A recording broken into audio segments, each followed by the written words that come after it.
Good evening, everyone. Thank you very much for joining us today. It's a lovely Wednesday evening.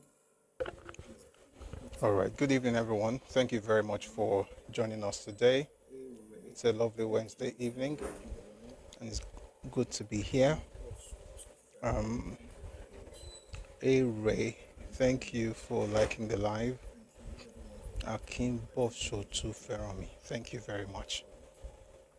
And thank you, everyone, for liking the live. Thank you, Ibojinodu, for liking the live. And every other person, but I can see those names, that's why I'm mentioning them. Thanks, everyone. Please don't stop our tapping on TikTok. We're on 4.8k likes now, which is quite good. We can take it up a notch. So please, let's keep our tapping. Right here on TikTok, please click on the heart icon above my cap here. Please click on it and join the team. If you're Let's try and push the live together to the FYP. Thank you very, very much. Really appreciate it. Okay, just going to check all our platforms to be sure we're good, and then we can get started. Hope everybody's having a wonderful day. Chidadani.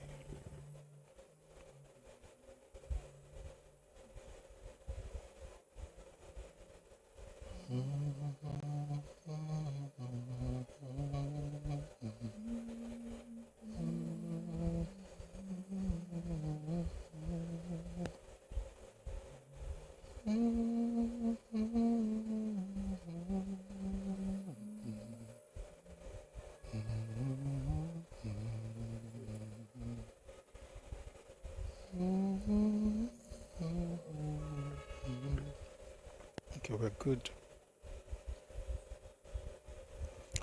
We are Thank you good. very much for being here once again. Please let's like the live and share as well. Awesome. All right, thank you very much for being here once again. Please let's like the live and share as well.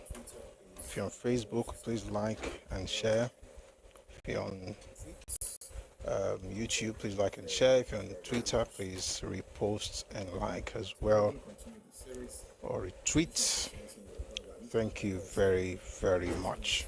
Today we're going to continue the series, The Evolution of Christianity in Yorubaland, and like I said, the conversation is historical, right? We're having a historical conversation, scholarly conversation, and it's not so much about the religion, but of course we can't talk about the faith in Nigeria we can't talk about the history of the faith in Nigeria without talking about the spirituality of it at some point, but that's not the primary goal. Just want to understand how far we've come and the journey to where we are, and to also appreciate those who have gone before us. Before we get into all of that, we're going to start with the news making the rounds, and then from there we'll get into the topic of conversation later on. All right. So I see our people are coming in on the different platforms. Thank you very much for joining us. Good to have everybody here. Okay.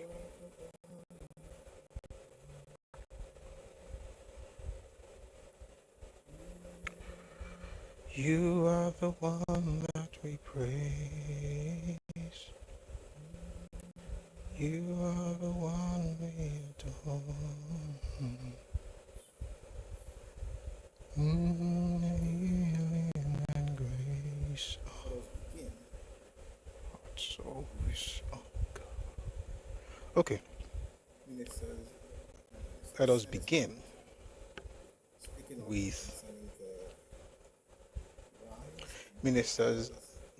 senators actually, speaking up concerning the rise in airfares across Nigeria.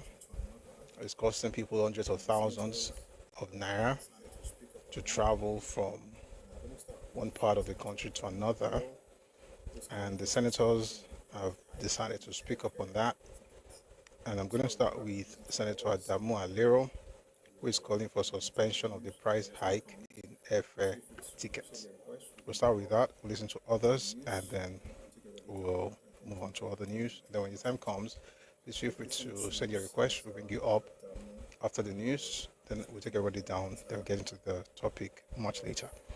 Take a listen to Senator Adamu Alero speaking on the matter of price hike in domestic airfare. Take a listen, please. In domestic airfare tickets. Take a listen, please. Senator Abdul Fattah Buhari.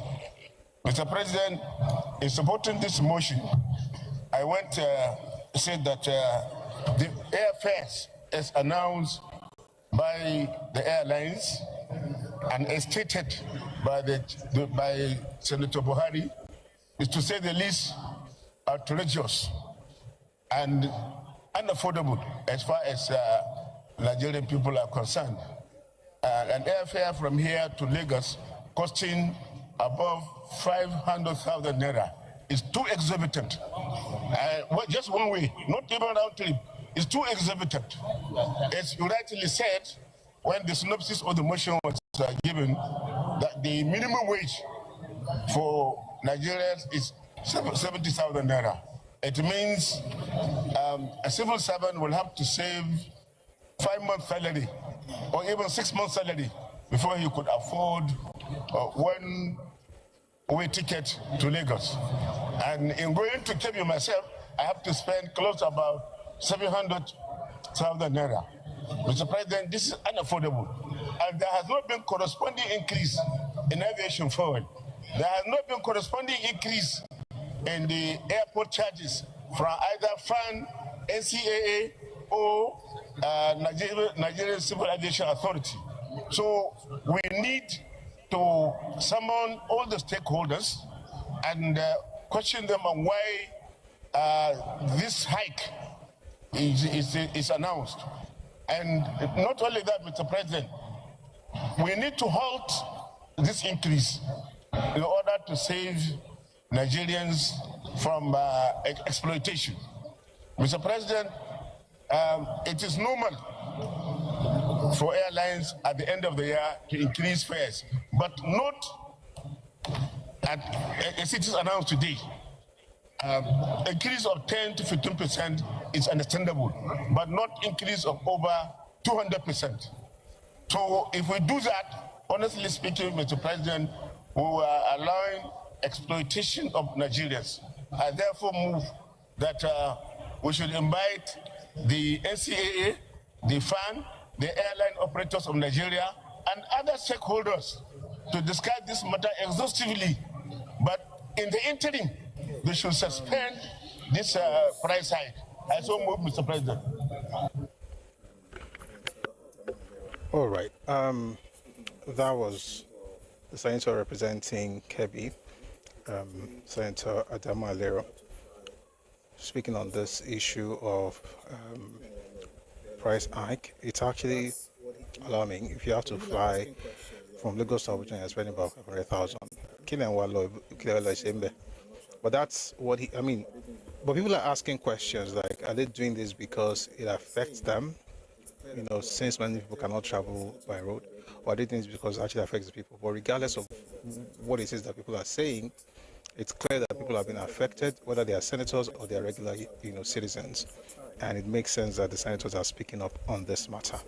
Two more senators on this issue. The next one is Senator Abdul Fattah Buhari, speaking on the same issue of hike in price in airfare tickets. Take a listen to the senator. And finding it very difficult to travel from one destination to the other. Take your seat. Mr. President, can you believe it that from Abuja to Lagos ranges from 400 to 650,000, and then from here to Enugu is about 500,000. Even from here to Ilorin is about 450,000. When we notice all this, the committee we decided to even investigate further. And we now find out that cut across, people cannot afford to travel. And looking at the festive period, President, it is important we wave in that is coming, that people who want to move from one place to the other, particularly since our road is becoming a bit difficult to travel on. Mr. President, we decided to interact with the airline owners. They also have one or two things, but we've not called them formally. Maybe after the Senate has decided, we can now invite them to know why the price is so high like this, and then we can now insist that go and bring down your price, because we don't want a situation that by the time from 20th, 21st, 22nd, they will now be saying traveling from here to Enugu will be 1 million naira. That's the prayer. So to invite them, yeah, okay.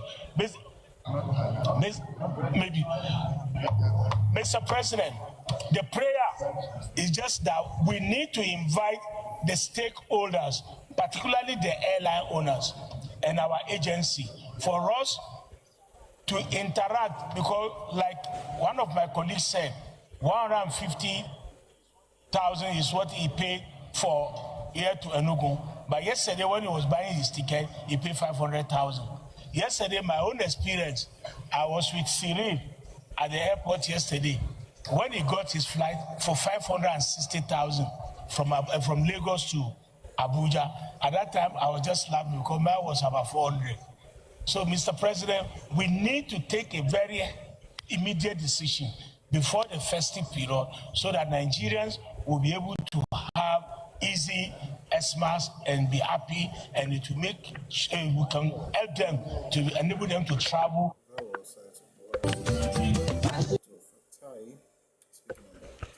All right. That was Senator Buhari Abdul Fatai speaking on that matter. But like I said, there's one more person I'd like you to listen to on this issue. This is Senator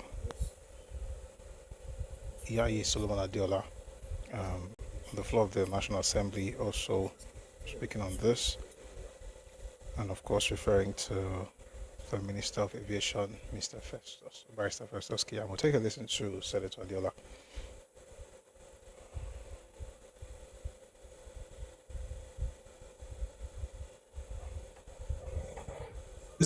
The sudden abysmal rise or increase in airfares in the airfare, and resolves to invite all relevant stakeholders in the aviation sector, including the Minister of Aviation, to urgently appear before the Senate in order to in order to address this airfare hike in the aviation sector.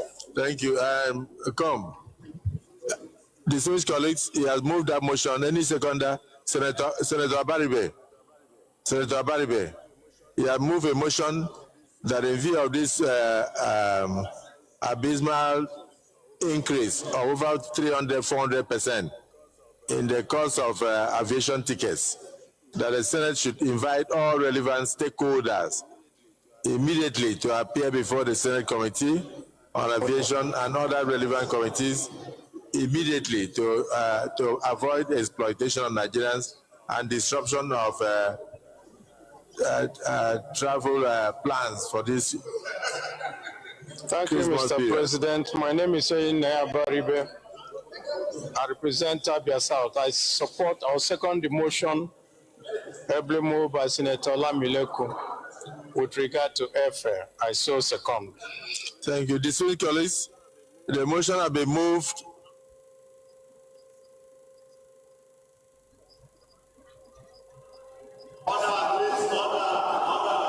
The motion has been moved by Senator Olamilek. The abysmal rise period, and that this should be done immediately this week. All right, so those are the senators, and hopefully we're going to have this thing quickly resolved so it doesn't affect people who are traveling by air. Talking about air, let's fly all the way to Port Harcourt, where something quite interesting happened in the last couple of days. First, we're going to play something from the governor. In fact, we're going to play two tapes from the governor, Governor Sim Fubara of Rivers State, as he announced his defection from PDP to the APC. Take a listen, please. In isolation, and we can't support the president if we don't fully identify the need, not backyard support. So we are taking that decision today since we got into the fact. Everyone here who have followed me, who have suffered with me, our decision today, this evening, we are moving to APC.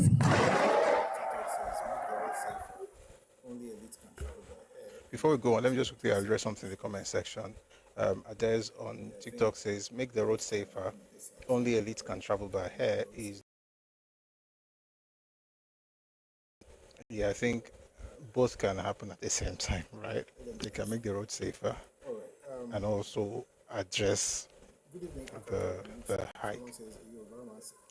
Let them do the two. All right. Good evening, Akadol on YouTube. Someone says, are you Obama? These people are here again. All right. So that was the governor of, Rivers State, Governor Sim Fubara. But just in case you didn't hear what he said, let me just quickly read part of it. He said, we cannot support President Tinubu if we don't fully identify with him, not just backyard support. Our decision this evening is that we are moving to the APC. So the governor said they were moving to the APC. And then there was an event recently where he composed an interesting verse, right? And I thought I should share it with you. Take a listen to.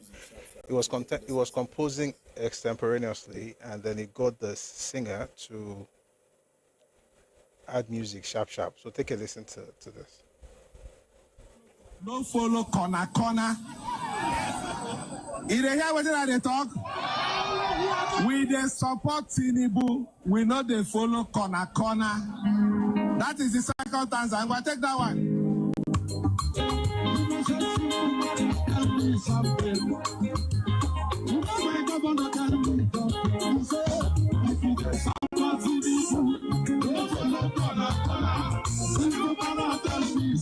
Everybody sing that move. Simple can be something. Simple can be something.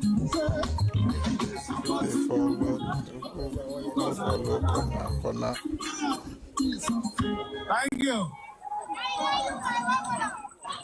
Realize I want to hear that song one more time, I beg.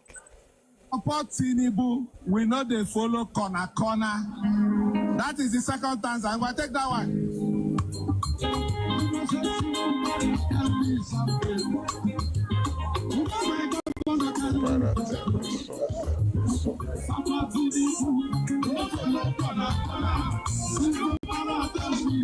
Everybody think about can be something. Can be something. Supporting you, can be something. Thank you.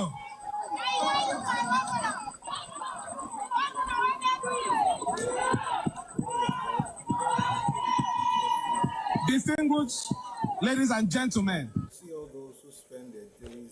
people of God, be careful with politicians. You see all those who spend their days insulting one another with what happened a few months ago when a state of emergency was declared in Rivers State. Well, the man is now in the party he's now in APC. Interestingly, what this means is that the entire South, all the states in the South are now APC states. It's amazing what just happened. All the 6 states in the South are now APC states. 3 of the 5 states in the Southeast are APC states. 3 of the 6 states in Northeast are APC states.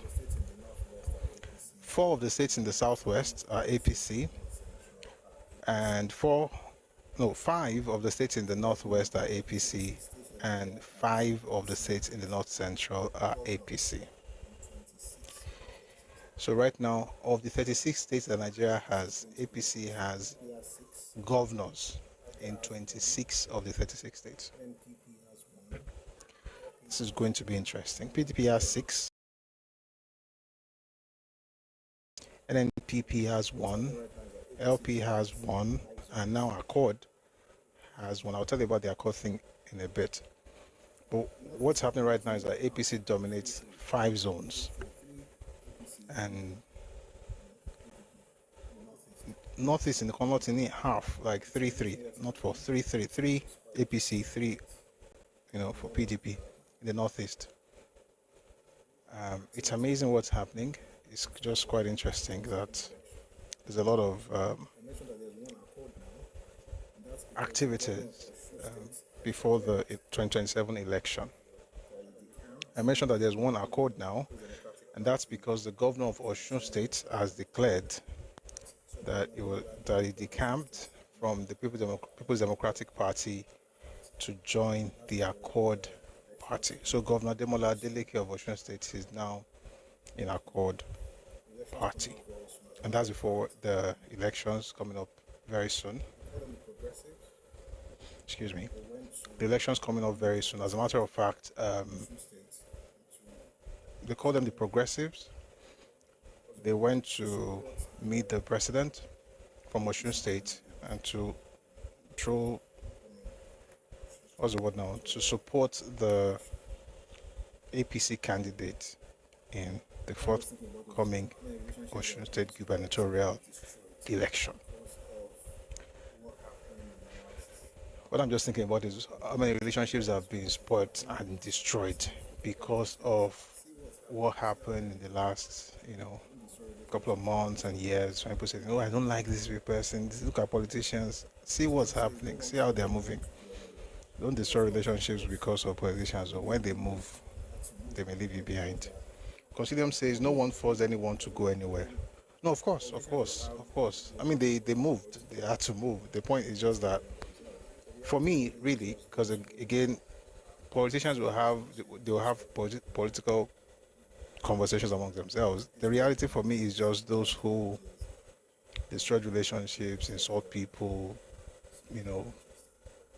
destroyed bridges, burnt bridges, and then the people they fought for are now in APC. It's quite interesting. All right, moving away from political intrigues. I think we're still discussing intrigues, to be honest, but at least not about party politics. Nigeria, Saudi Arabia signed 5-year defense military cooperation agreement.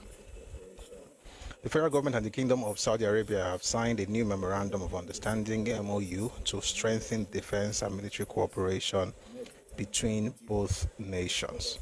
The agreement, according to a statement by Special Assistant on Media to the Minister of State Defense, Ahmed Dan Wudio, will cover strategic collaboration across security, military training, intelligence sharing, defense production, and joint operations for sustainable security development. The pact was signed on behalf of the Federal Republic of Nigeria by the Minister of State for Defense, Dr. Mohammed Bello Matawale, while Dr. Khalid H. Al-Biari signed for the government of the Kingdom of Saudi Arabia. It noted that the agreement marks a significant step in boosting bilateral relations, cooperation, and enhancing collaborative efforts in tackling emerging security challenges in the country. The Defense Ministry said it welcomes the development, noting the current security challenges in some parts of the country will soon be over. I'd like to take a listen to a video on that from Arise News. Please, if you're on TikTok, don't stop our tapping, please. The numbers are too low. Please, our tap. Let's try and get this on the FYP together. And also, if you're on TikTok, click on the heart icon, drop a heart, drop a gift. Let's push the live together to the Facebook. Please like and share as well. Twitter, kindly like and repost. All right, here is the Minister of State for Defense, Alhaji Matawale. Take a listen, please. Which is Her Highness the Crown Prince, actually. And we have a Iraq that His Royal Highness the Crown Prince, which His Royal Highness the Crown Prince took a personal interest in initiating it, and now more than 40 countries are members, states. Our policy continues to again push for peace across the region. You know, the Middle East has always been an area of instability. And we have unfortunately been surrounded by non-state militias who actually were creating instability and basing their actions on ideologies that do not belong to Islam.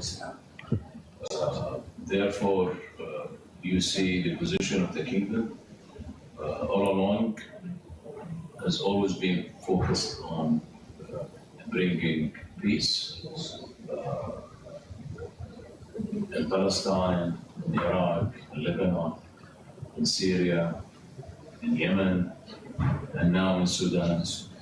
We maybe you have seen during the visit of His Royal Highness to the United States a few weeks ago, where Sudan was put actually on the agenda.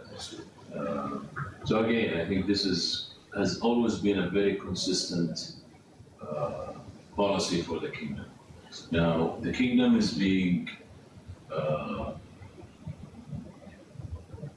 driven by a vision that His Royal Highness the Crown Prince championed in 2016, and it is driving all kinds of actions across different domains: economical, financial, social, even in the military side. We have launched a major transformation for the Ministry of Defense in 2018, and we are really pushing forward to executing that program. So again, with our brothers in Nigeria, we are willing to share knowledge and experiences and learn from each other, and especially in the defense side now, we think that there is lots of disruption happening in the world due to advances in technology, and therefore it's very important to keep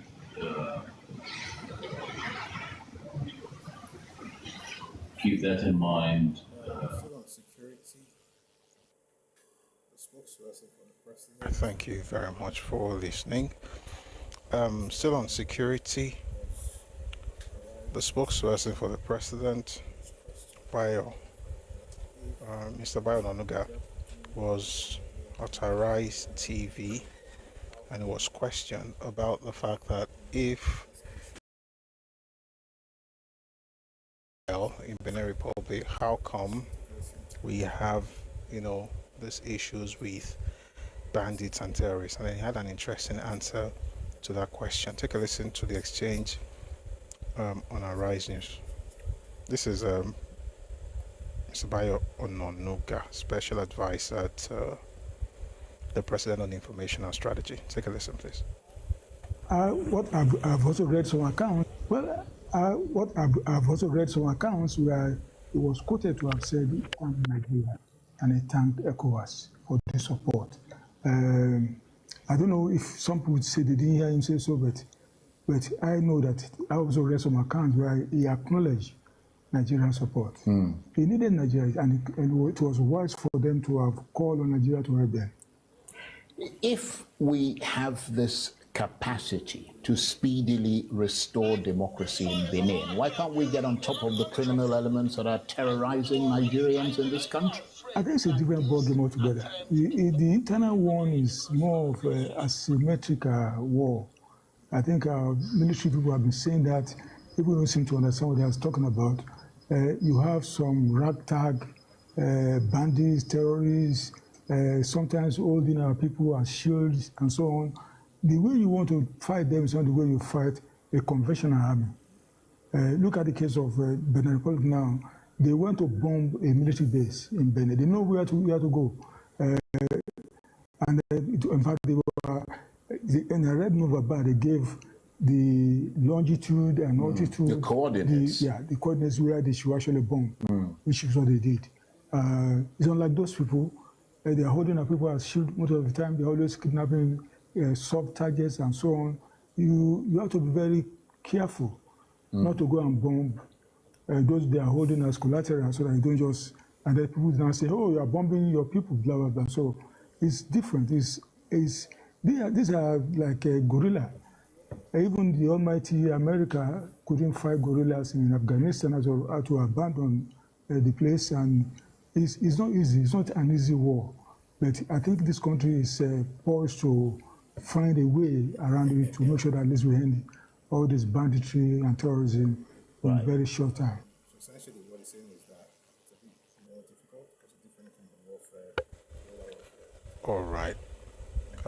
So essentially what he's saying is that it's a bit more difficult because of different kind of warfare, guerrilla warfare, and they want to bomb citizens. Anyway, some people did not mind bombing some people over I think a weekend, a couple of days ago. I read this from Vanguard newspaper. Special forces storm terrorist hideouts, kill 11 in gun battle. Troops of the 8th Division of Nigerian Army have foiled an attempt by heavily armed terrorists to invade the community in Sokoto State and carry out mass kidnappings. Military sources disclosed that during a fierce gun battle, 11 terrorists were neutralized, while visible bloodstains at the scene indicated that several fleeing attackers escaped with gunshot injuries. According to the sources, the operation took place in the early hours of Monday, 8th December 2025, when 8th Division Special Forces raided a bandits hideout around Kurawa village in Sabon Birni local government area. The sources added that the terrorists were preparing to attack Tara village, also in Sabon Birni LGA, but their plan was successfully thwarted by the troops. During the operation, soldiers recovered 8 AK-47 rifles, 5 extra magazines, and 26 rounds of 7.62 mm ammunition. The military said the successful offensive was part of ongoing efforts to deny criminal and non-state armed groups freedom of movement and operational space in the area. That was actually quite good, and it's good news. When we listened to the special advisor to the president earlier, he spoke about the correlation or the connection between Nigeria's intervention in Benin Republic and the activities of the Nigerian army against the bandits.